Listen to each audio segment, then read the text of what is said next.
ഒരു ദാരുണമായ സംഭവം ഉണ്ടായപ്പോൾ സമൂഹമാകെ ഇടപെട്ടു. അല്ലെങ്കിൽ ഇത് ഡോക്ടർമാരുടെ മാത്രം പ്രശ്നം എന്നുള്ള നിലയിലേക്കാണ്. ഇവിടെ ഇപ്പോൾ കൊലപാതകം, വന്ദനദാസിന്റെ കൊലപാതകം, അതുപോലെ തന്നെ ഈ ഡോക്ടറുടെ കൊലപാതകം ഒക്കെ കൊലപാതകമാണ്. അതല്ലാതെ ആത്മഹത്യകൾ, ഇപ്പോൾ പായൽ സലീം തഡ്വിയും മുംബൈയിൽ അദ്ദേഹം ഇതുപോലെ PGക്ക് പഠിച്ചുകൊണ്ടിരിക്കുന്ന സമയത്ത്, ദിവേഷ് ഗാർഗ് ഡെറാഡൂണിൽ, അപ്പോൾ ഇവരൊക്കെ പല ഇതുപോലെയുള്ള ശോചനീയമായ സാഹചര്യങ്ങളിലൂടെ കടന്നുപോയി അത് താങ്ങാൻ കഴിയാതെ ആത്മഹത്യ ചെയ്യുന്ന സാഹചര്യമാണ്. അപ്പോൾ ഒരാൾ ഉപരിപഠനം കഴിഞ്ഞ് MBBS കഴിഞ്ഞ് പിന്നീട് അടുത്ത PGയും കംപ്ലീറ്റ് ചെയ്ത് ഒരു പൂർണ്ണമായി പ്രൊഫഷനിലേക്ക് ഇറങ്ങുന്ന ആ സമയമുണ്ടല്ലോ, അതുവരെയുള്ള സമയം എന്ന് പറയുന്നത് വളരെ പ്രധാനപ്പെട്ട സമയമാണ്. ആ സമയത്ത് ഒരുപാട് മെന്റൽ ഫിസിക്കൽ ട്രോമകളിലൂടെ കടന്നു പോകണമെന്ന് പറയുന്ന അവസ്ഥ ആർക്കും ഗുണകരമല്ലല്ലോ. അത് കേരളത്തിന് പുറത്ത് കുറെ കൂടി കൂടുതലാണെന്നാണോ? എന്താണ് താങ്കളുടെ ഒരു ബോധ്യം?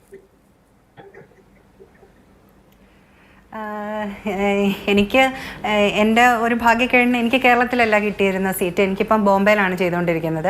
തീർച്ചയായിട്ടും നമ്മൾ ഫിസിക്കലി മെൻ്റലി ഭയങ്കരമായ ഒരു ഹറാസ്മെൻറ്റിലൂടെ തന്നെയാണ് നമ്മളിതിൽ കടന്നു പോകുന്നത്, ഒരു PG കോഴ്സ്. അപ്പം ഞാൻ ആലോചിക്കും, ഈ PG കോഴ്സൊക്കെയാണോ വലുത്? കുറച്ച് മെൻ്റലി പീസ്ഫുള്ളായിട്ട് ഇരുന്നാൽ മതി എന്ന് ചിലപ്പോൾ ആലോചിച്ച് പോകാറുണ്ട്. ഇതൊക്കെ ഡ്രോപ്പ് ചെയ്തിട്ട് പോയിട്ടാണ്. മഹാരാഷ്ട്രയിൽ തന്നെ കഴിഞ്ഞ 5 വർഷത്തിനിടെ 85 പേരാണ് കോഴ്സ് ഡ്രോപ്പ് ചെയ്തിട്ട് പോയത്. പക്ഷേ NMC ഇപ്പം പലരും കോഴ്സ് ഡ്രോപ്പ് ചെയ്യാത്തതിൻ്റെ മെയിൻ കാരണം എന്ന് പറഞ്ഞു കഴിഞ്ഞാൽ, നമ്മൾ ജോയിൻ ചെയ്ത് കഴിഞ്ഞ് കഴിഞ്ഞാൽ ഒരു ഹ്യൂജ് എമൗണ്ട് അവർക്ക് നമ്മൾ പേ ചെയ്യേണ്ടി വരും, നമ്മൾ കോഴ്സ് ഡ്രോപ്പ് ബാക്ക് ചെയ്യുകയാണെന്നുണ്ടെങ്കിൽ.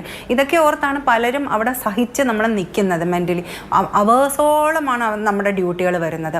പിന്നെ നമുക്ക് ഈ പറഞ്ഞ പോലെ നമുക്ക് റെസ്റ്റ് ചെയ്യാൻ ഒരു പ്രോപ്പർ റൂമില്ല. ഈവൻ ഞാൻ ഹൗസ് സർജൻസി ചെയ്യുന്ന സമയത്ത് പേഷ്യൻ്റ് കിടക്കുന്ന ബെഡിൻ്റെ സൈഡിലാണ് ഞങ്ങൾ കിടന്നുറങ്ങുന്നത്.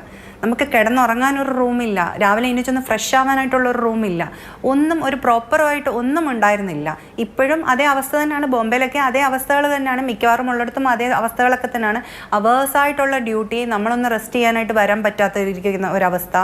പിന്നെ ഈ പറഞ്ഞ പോലെ ഈ മെൻ്റൽ ഫിസിക്കൽ ട്രോമ ഭയങ്കരമാണ്.